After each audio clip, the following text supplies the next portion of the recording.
In this video, I'm going to show you how to use parental controls on VSeeBox. So VSeeBox does not include the built-in parental control system for lock-in specific channels, apps, or content with a pin like many Android TV devices. There's no official parental lock feature in the Heat Live or Heat VOD apps. If you want to restrict what children can access, you'll need to use the Android app restriction if supported by on your model or your router parental control.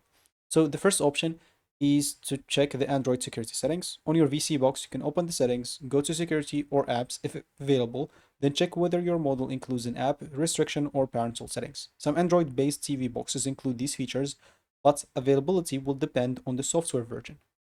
So if you didn't find anything, you can try to use your router parental control. If your router supports parental control, just block as example, you can block the internal access during the certain hours or pause internet access for the VSeeBox or filter content or websites from your router settings.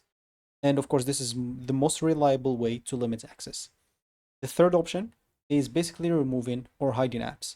So you can go to your settings, as example, at the top right, and this will depend on your VSeeBox model. So you may be able to uninstall unused apps or disable certain apps, then enable them back again if you want to use them.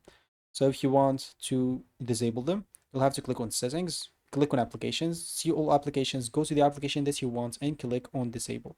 So uninstall any unused apps or disable some certain apps, hide apps using a different launcher. Not every app can be removed, but at least this will limit the access to some apps, especially if you want to use it as a parental control, and you can then enable them after if you want to use it yourself. So that should be it for me in this video. Thank you for watching and goodbye.